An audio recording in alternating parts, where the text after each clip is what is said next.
Hi everyone, my name is Dr. Jacobs. This week I'm going to be talking about racial trauma and healing-based engagement. I want to start this conversation by acknowledging my own identity. I am a white cisgender person. I feel like it's important to talk about my identity when talking about racial trauma because I have never experienced racial trauma. I have done a lot of work as a clinician to be an anti-racist practitioner, but I will never understand what it's like to experience racial trauma. So it feels really important to acknowledge that when having this discussion. I also want to highlight that one of the important things that I've come to learn as a trauma-based practitioner is one of the best things that I can do for my clients is to have open and honest conversations about whether or not I am the right practitioner for them, especially when discussing racial-based trauma. And part of that often means saying, you know, honestly and transparently, I want to make sure you are seeing the right provider that you're going to feel comfortable and safe with in order to work through what your needs are. And so I wanted to preface this by saying that. Now let's get into our lecture about racial trauma. So the other thing that I do need to highlight is that just like all of the lectures in this class, there's a content warning here. This whole entire lecture is going to include discussions of abuse, assault, violence, and of course, racial trauma. So let's start with the definition. Racial trauma or race-based traumatic stress refers to the mental, emotional injuries caused by encounters with racial bias and ethnic discrimination, racism, and hate crimes. Any individual that has experienced an emotionally painful, sudden, or uncontrollable racist encounter is at risk of suffering from a race-based traumatic stress injury. In the US, um, Black, Indigenous people, Hispanic and Latino people, Asian individuals, API are all, and others are all vulnerable due to living under a system of white supremacy. Racial trauma refers to dangerous experiences related to threats, prejudices, harm, shame, humiliation, and guilt associated with various types of racial discrimination. Sorry. Experiences related to racial trauma at different stages of life for individuals can include microaggressions, inappropriate behaviors that encompass physical and verbal attacks, violence, death threats, being beaten and left for dead by attackers, as well as witnessing murder. One of the important aspects of racial trauma is its omnipresence in the life of people who have experienced racism. Studies conducted in the US show that groups including Black, Hispanic, Indigenous, and Asian individuals are very commonly victims of microaggressions and racial discrimination. According to a national study in the US, 50 to 70% of Black, Hispanic, and Asian people stated they have been victims of racial discrimination. The study was done in 2019. In a study in Canada that was done in 2022, it showed that Black people experience different types of racial trauma. The same study showed that 70% of the participants declared having experienced everyday racial discrimination in the last month. And over 90% of the participants said they had experienced racial microaggressions in the last month. Experiences of race-based discrimination can have detrimental psychological impacts on individuals and the wider community. In some individuals, prolonged incidents of racism can lead to symptoms like those, can lead to PTSD. It can look like depression, anger, reoccurring thoughts of the event, physical reactions like headaches, chest pains, insomnia, hypervigilance, low self-esteem, and of course, distancing from the traumatic event. So I'm going to talk a little bit about individual racism and then systemic racism. I believe you all know what these look like, but I just wanted to provide some examples. So I'm just going to read one on this slide. You can read the others. Over the course of 1 year, Twitter, now known as X, saw 4.2 million anti-Semitic tweets in just the English language alone. These tweets included stereotypes, promotion of anti-Semitic personality or media, symbols, slurs, or conspiracy theories, including the Holocaust denial conspiracy theory. We all know the Holocaust was real and over 6 million people were killed. So I have two slides of examples of systemic racism. I'll read one from each. So previous and current policies of racial displacement, exclusion, and segregation have left all BIPOC individuals less likely than white people to own their homes, regardless of level of education, income, and marital status and age. Um, And then historical occupation segregation has made Black people less likely than white people to hold jobs that offer retirement savings, which are prioritized in the US tax code. This helps create a persistent wealth gap between white and Black communities, where the median savings of Black people are on average just 21.4% of the median savings of white people. I also think it's really important to highlight the other one on this page.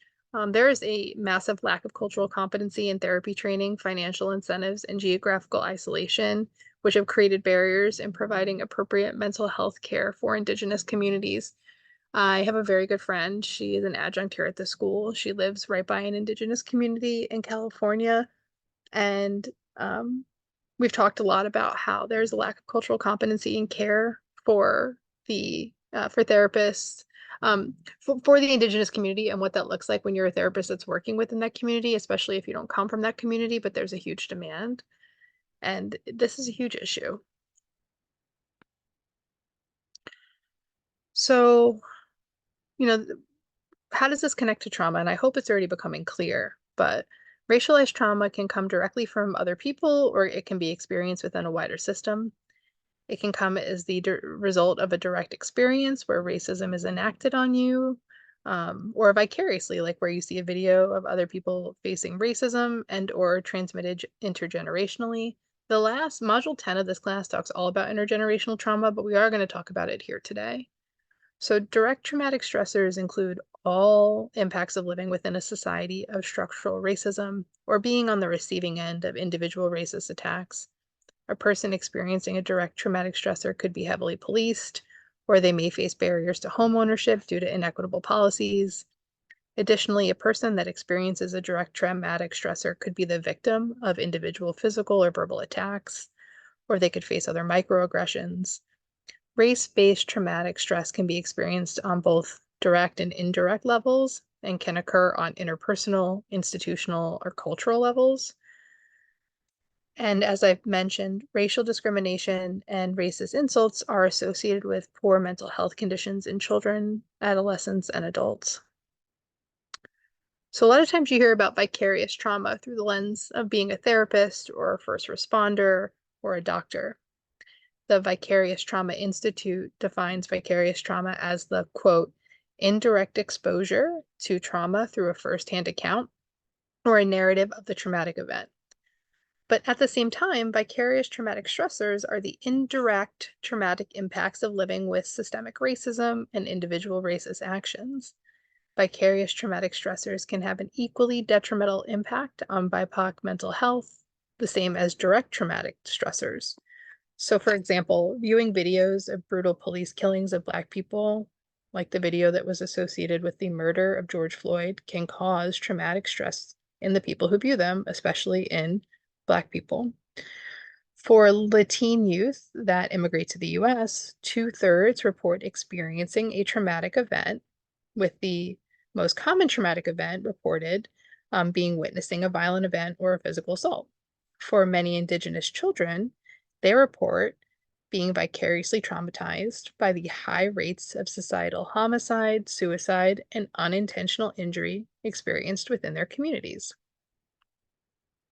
So as I mentioned, we're going to briefly talk about transmitted stress.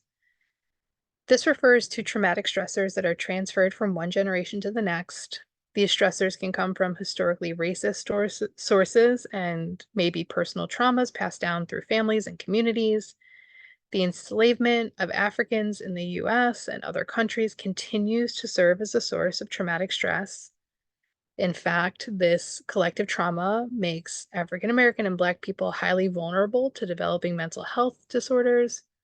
The descendants of Holocaust survivors display an increased vulnerability to developing psychological disturbances in addition to stressors related to Holocaust loss. There's been a lot of research around this. This vulnerability is in direct relationship to negative life experience from the previous generation. Historical trauma shared by Indigenous peoples, including boarding schools, massacres, and forced violent removal from their tribal lands, represents a severe communal loss and a source of traumatic stress. Indigenous people today continue to experience symptoms of depression, substance dependence, diabetes, and unemployment due to the psychological impact of their trauma.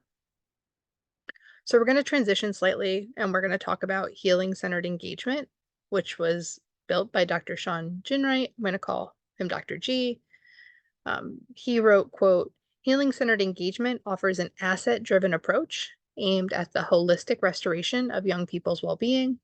The healing-centered approach comes from the idea that people are not harmed in a vacuum, and well-being comes from participating in transforming the root causes of the harm within institutions. Healing-centered engagement advances the move to strength-based care and away from the deficit-based mental health models that drive therapeutic interventions." Dr. G has also talked about how trauma-informed care requires that we treat trauma in people, but provides little insight into how we may address the root causes of trauma in neighborhoods, families, and schools. If trauma is collectively experienced, that means we have to consider the environmental context that caused the harm in the first place. By only treating the individual, we only address part of the equation, leaving the toxic systems, policies, and practices intact. Dr. G also talks about how the term trauma-informed care can run the risk of focusing on the treatment of the pathology, which is the trauma, rather than fostering the possibility, which is the well-being. So healing-centered engagement centers on the collective experience of trauma that's experienced by both youth and adults. And in order to engage in the process, adults have to acknowledge their own trauma in order to provide a more holistic and supportive experience for young people. Healing-centered engagement moves away from a deficit-based model, as I mentioned before, and encourages people to shift from the question of what happened to you to the question of what is right with you, which I feel is really impactful. It also encourages practitioners to view young people as agents in the creation of their own well-being versus victims of traumatic events. So this is one example that Dr. G talks about. So I'm going to basically be reiterating his own words. He talks about how healing-centered engagement is culturally grounded and views healing as the restoration of identity. So the pathway to restoring well-being among young people who experience trauma can be found, he says, in culture and identity, because this model uses culture as a way to ground young people in a sense of meaning and self-perception and purpose. And this process highlights the intersectional nature of identity and the way that culture offers a shared experience, community, and sense of belonging. Because in this model, healing is experienced collectively, and it's shaped by shared identity like race, gender, sexual orientation. And healing-centered engagement is the result of building a healthy identity and a sense of belonging. And for youth of color, these forms of healing can be rooted in culture, as I mentioned, and it can serve an anchor to connect young people. And this anchor is historically grounded and contemporarily relevant. It embraces the holistic view of well-being that includes spiritual domains of health as well. This goes beyond the lens of mental health because it should include culturally grounded rituals and activities to restore well-being. So some examples of healing-centered engagement can be found in healing circles that are rooted in Indigenous culture, where young people share their stories about healing and learn about their connection to their ancestors and traditions, drumming circles rooted in African cultural principles, Nuyorican poetry slam hours. So there's lots of different ways that healing-centered engagement is connecting youth to culture and helping them restore and renew their identity. That is our lecture for today. Thank you all for your time, and I hope to talk to you again soon. Thanks.